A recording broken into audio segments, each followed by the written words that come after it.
good morning, good evening, good afternoon, depending on where you're catching us from, for a show that comes every week, every Friday, and you can be part of this conversation. You can get notifications. You just have to subscribe to our YouTube page, Acfim Uganda, and also you can subscribe to our social media platforms. They'll be flashed on the screen. And then you'll be able to be part of these conversations. And today, again, we are here discussing a very interesting angle which looks at money, politics, and performing arts in Uganda. But before we start, and before I introduce my guests, let me provide a bit of a background to this discussion. And you'll all appreciate that time memorial music has been used as a political tool in South Africa. In South Africa, it was used to fight apartheid. In Zimbabwe, it was also used to, for self-rule. Uganda's elections, I think, let me talk about Uganda's elections because people are familiar with when you talk about music, in terms of music and politics. People easily relate that with Uganda's elections, and you've seen our elections being colored with thematic political songs. We had Stamina by Eddie Kenzo at some point, Tubonga Nawe by All Stars, Toka Kwa Barabara, another rap which was sung by the president himself at that point in time when he was contesting, Tuli Yambarengule, which has been recent when again Bobby Wine then was contesting for the presidential bid, and we had Ameria, among others. There have been quite many, and also globally. We've seen democratic reversals giving rise to what we call populist leaders that are not necessarily mainstream politicians. So you have musicians, politicians, musicians, actors, and sports personalities that are rising into political spaces. We need to take a very interesting discussion in this angle to understand why is music gaining prominence? Why now? What is the contribution of music, but also performing arts generally in the politics of the day? And with me, I have two distinguished guests. Let me start with the lady, Sophie Gambia. Many of you, you've seen her before. She has graced the screen. She's been around. She's a musician and entrepreneur, a psychologist, and a social activist. She's also currently the chairperson policy for Uganda Musicians Association. You are most welcome, Sophie Gambia. Thank you, Felix. Thank you. Can you please center you're a bit tilted to the right on my screen. Try to center the camera so that you are balanced. Like so? Okay. No. I think that's better. Although you reduced the screen, but we shall work with that. Then also let me introduce. Okay, fine. We can work with that. Sure. Let me also introduce Geoffrey Ekongot, who is a creative professional. Over 18 years of experience in the music industry, creative communication, done a lot of work around live streaming, multimedia, graphic design, and web development. And Geoffrey is also a conceptual thinker, done a lot of work around creative technologies. He's served before as a talent consultant for the global music television channel MTV. I think you remember that one, MTV based. He's also a co-founder and the former chairperson of the Uganda Hip Hop Foundation. Also served as a talent consultant for British Council Uganda. He's currently the chairman. Is it chairman or chairperson? Of late they say chairperson. The chairperson of Uganda Musicians Association Electoral Commission. Yes, that body is undergoing a very interesting phase of elections, and I think we shall have to talk about that as well, Geoffrey. But besides that, Geoffrey is also he's very active in the civic space, and is currently the chairperson of Donor Center Home for Autism. Geoffrey Ekongot, you're welcome. It's good to have you on set. Thank you very much, Felix, for hosting me. Yes, it's great. It's good to be here. we've been in another space, and it's interesting that there was a time when you were behind the scenes, and now you are also on camera with me. Okay, let's Very get this interesting. off the ground. We are discussing money, politics, and performing arts in Uganda, and the background which I gave before I introduced the two of you. It's important that we help the viewer out there. First of all, before we come to Uganda specifically, what is and I'll start with you, Geoffrey. What is explaining this trend of music taking center stage of the politics of the day? And it's not just in Uganda, but globally, you are seeing musicians influencing the politics of the day. What is explaining this trend, including the growth of populism in politics?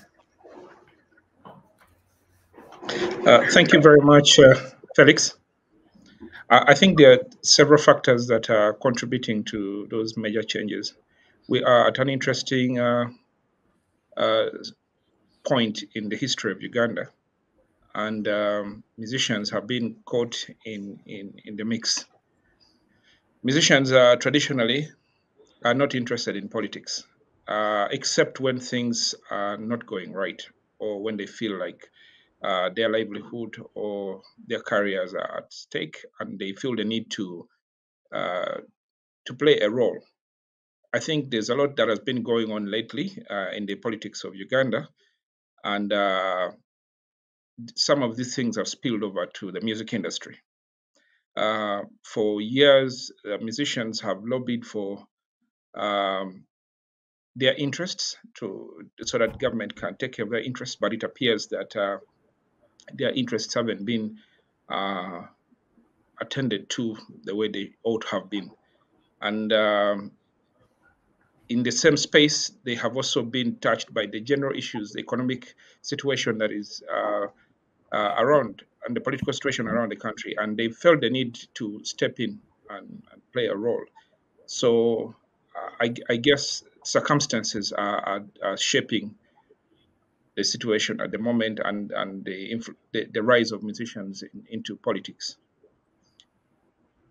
For the first time, musicians are totally appreciating the full potential of their influence, and they're trying to put it to the test.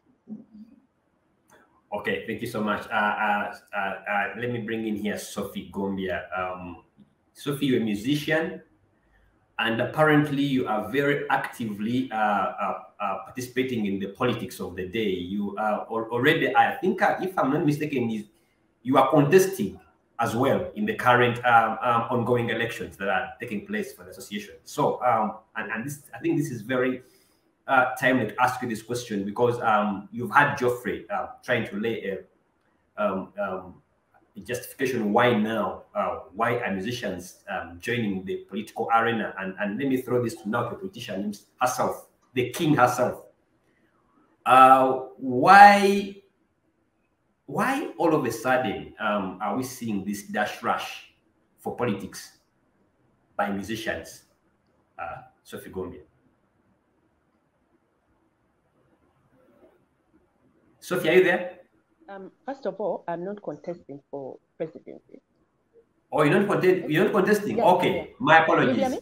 I'm saying, first of all, I am not contesting, but I contested. I have to join politics. I contested for women councillorship, that is OC5 Kampala Central Division. But that was way back, because I did not go through. Okay? Correction. But since you contested, it means that within you, you are also a political animal. So what's explaining this drive, this dash for musicians joining politics? First of all, where we joined politics as musicians? Way back, politicians used to use musicians to pull their crowds so that they may sell their propaganda to the crowd. So the more we got next to those politicians, can I say we were interested also? We got the interest of joining politics. Because one thing, if I can, you can use me as a musician to call for you people, for you to sell your propaganda. Yeah?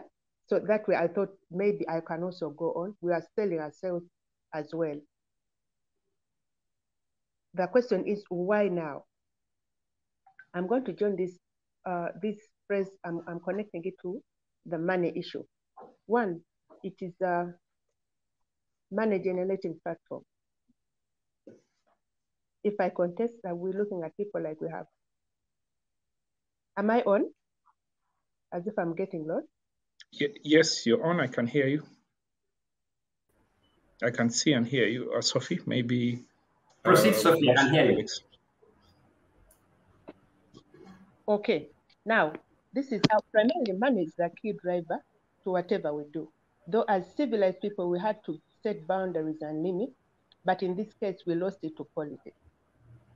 Artists' involvement in politics started when politicians started paying artists to perform on their rallies, like I said, to sell their propaganda to the crowd we pulled to them. This gained fame and power to gather crowds in the raising their interest in politics.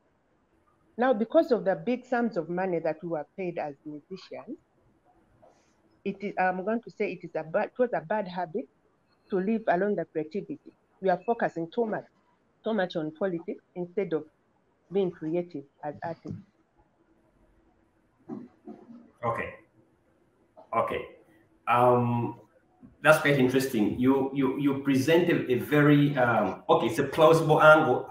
I think even me, if I was a musician and I was joining politics, the motivation would be the money, because we've seen how politicians during the electoral period really go for a kill. And Geoffrey, let me bring you in here because she's referring to a scenario which is very common during elections, where you have musicians composing songs for particular candidates, performing those songs during rallies for those candidates.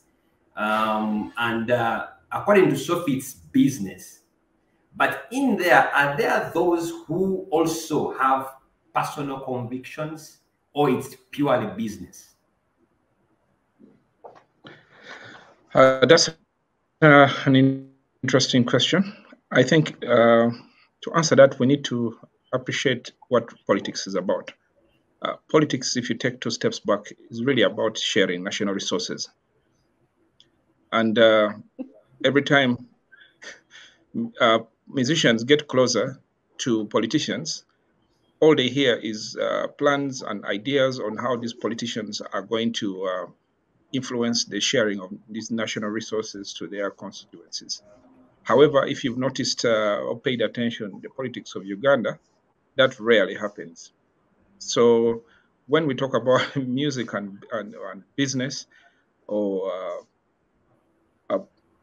musicians looking at this as business, it's become one and the same.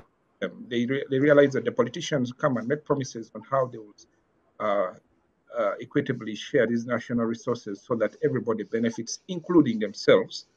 But it doesn't happen as planned most times. So they're thinking, why don't we go to the table and take a piece of the pie for ourselves? What's the point of letting someone do that for us, and then they never deliver? They rarely deliver. So we might as well get on the table, take a piece for ourselves, and hopefully also make better decisions in splitting this pie for everybody. Wow, Sophie.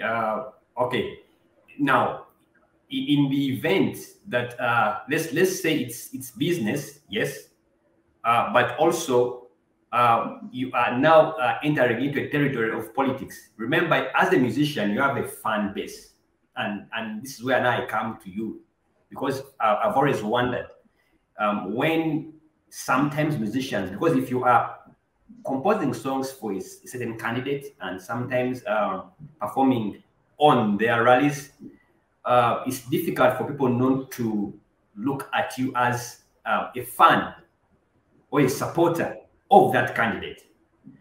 So in view of the above, doesn't that in one way affect your career as a politician? Being seen paying allegiance to another candidate. Remember, your fan base is a combination of people, those who may support the candidate you are on stage with, and those who don't support the candidate, you are on stage with. How do you reconcile this? Doesn't that affect your fan base? And doesn't it also affect your career? It is 100% affecting the career negatively, because like you said, it is going to divide the fan base. Yeah. Remember, when we perform for different kinds of people, coming from different sectors, coming from different political affiliations. Yeah. So I say it is. You've seen people perform. I'll give examples, and I'm not regretting giving names. Yeah. You've seen people like Bebeku, people like Big Eye coming on stage, and they've been thrown at bottles, like chasing them off stage. That is because they chose a side. Yeah. Either for selfish interest reasons or personal reasons. So they already divided their fan base, and it has affected.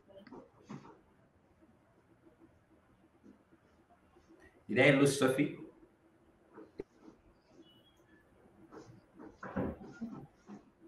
Okay, I think I lost Sophie. I think I lost Sophie to network. Geoffrey, can you keep in there?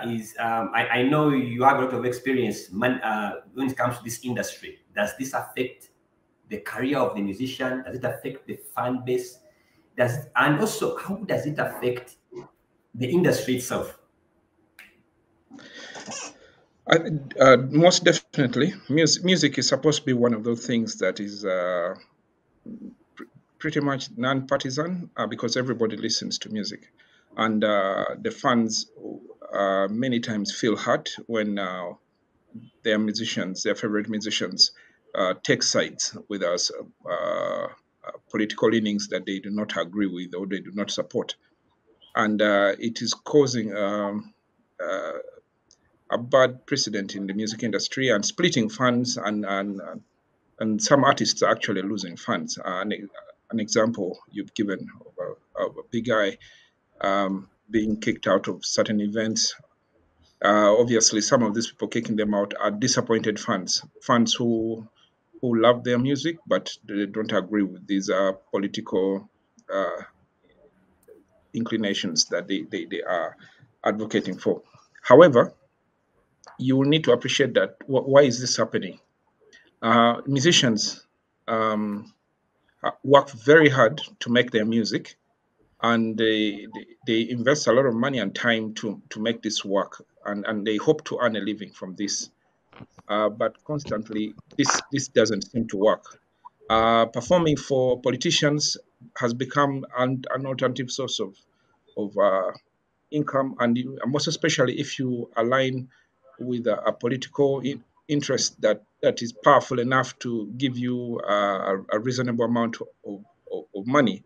Most people are willing to take the risk of losing some funds.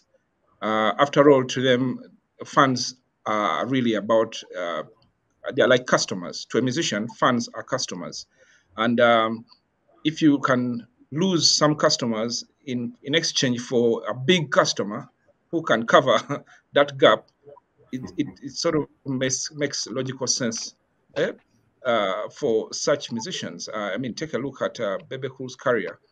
You may notice that he hasn't been performing as often as he would have loved to in the last 3, 4, 5 years. However, he's gotten some really major paydays from this other new big customer who seems to be covering the gaps. So in the end, it's really like a business decision where it comes down to money. If you feel that you will take a chance on a bigger customer whose paydays are really worthwhile, you will make that decision. But I know that if the government was making more effort to ensure that the livelihood of musicians is not threatened and is also protected appropriately through the necessary policies, laws, most musicians would be happier being on stage and not being involved in politics. Thank you so much, Sophie. You went off as you were trying to make your point. So let me throw you back in and give it a go. So yeah, is it good for the industry?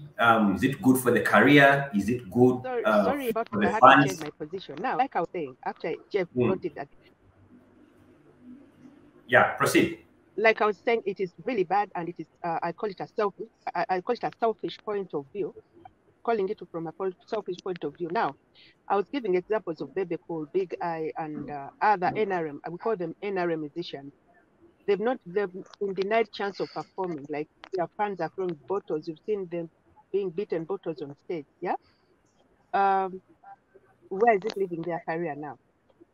Normally, the political leaders are going to last for 5 years, and what is going to happen to them after 5 years? So that's why I call it very selfish.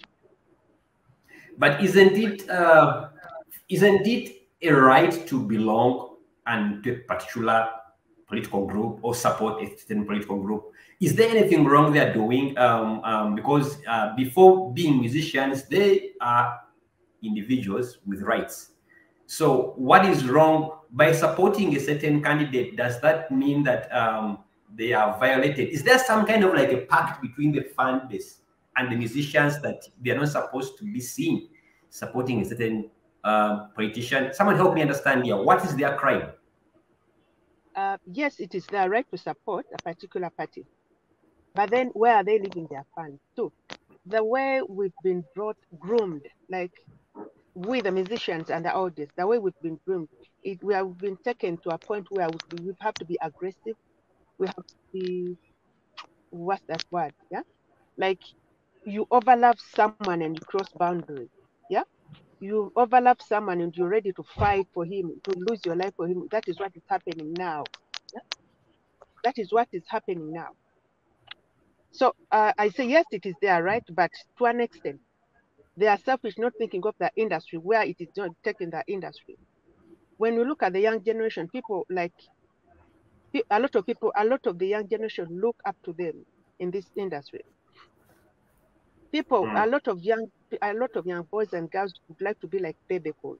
So in the quench of being like Bebe Cool, they're going to take his footsteps. I've seen a lot of boys in studios recording, instead of being creative, doing their work that is going to sell them even before their political parties or something.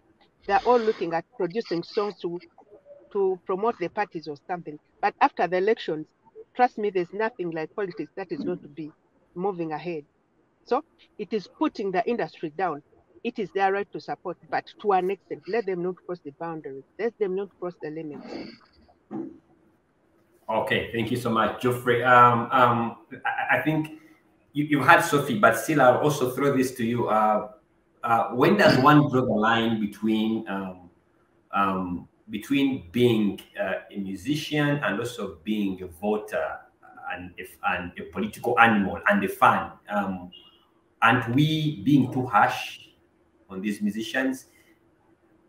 I think the overall principle is about boundaries. Even rights have limitations. Rights are not absolute, they are not unlimited. Rights, you have a right to support whoever you support as long as you exercise that right within certain boundaries so that you don't have create conflict with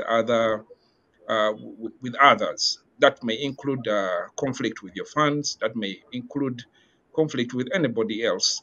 The point is to try and manage how you exercise your rights. I've had, for example, discussions with Big Eye as an artist, and I've told him, you support NRM, and I totally have no problem with that. But if you can still support them and still go and vote for them during elections, but must you put your entire career at risk while in the process of supporting your party? Is it worthwhile for you to lose your entire career to be shunned at public events at the cost of you supporting your party? There's a price to pay for certain decisions. I know that it is also wrong for safe funds to throw bottles at artists during events and because they do not agree with their political affiliations. But I also think that it's prudent for one to weigh their decisions before they make them, just to make sure the decisions you make do not come at a very high price. unless you've decided that your life is going to be about that. If you've decided to be a sacrifice and sacrifice your entire career in the name of supporting your party, and that's your agenda as a human being, maybe that is another way to look at it. However, I personally don't think it's worthwhile, and one should exude some sort of ability to appreciate limits and boundaries in exercising rights. All right, you're still watching Acfim Talks. I'll be reading the comments in the second segment of this show. So for now, let me allow the discussions to flow. We're discussing money, politics, and performing arts. Now, let me come to you, Sophie. We are talking about sacrificing career for political benefits. And now we've seen, I need you to make a comment on now the trend of political appointments of musicians. I think we've seen of late some musicians being appointed into political positions. We saw in the recent, I think it's in the recent 2021 elections, we had the presidential advisors at that point in time picked from the music industry, Catherine Kusasira and I forget his name. I know the stage name, Buchaman, but I don't know the other name. You help me. How does this affect the industry? Is it a good thing? Looking at it, depending on who has appointed you, can it be an opportunity for the industry itself? Since now people are in positions of power, since you talked about politics is about who has access to resources. Is it a good thing? Are there benefits in it? Is it a bad thing? Where does it leave the music industry? Now, for starters, I want to quote this. I want to quote one of the generals. I was in a meeting. Then one of the generals stated like, you musicians once sent us back to the village if you are not very strategic and putting pressure on you. That was General Saleh in one of the meetings. That's what he said. Say it again. Quote. The statement. I quote. He said, you musicians once took us back to the village. If we did not put too much pressure on you and we are not strategic, you once took us back to the village. What did he mean? Now, let me not beat around the bush. Let me put straight to this. This is all because Honorable Chakulani, yeah? He stood and came up for president. Yes, he had the followings, he had the powers, he had the, we call it masanyalazi to some extent. Now, we're looking at musicians now being, is it pointed out to be presidential advisors? And then I will pose the question, why did it happen way back when what's his name? Is it Chiza, Honorable Chiza Besige, who was campaigning. Yes, there are no musicians in the platform, nothing like that kind.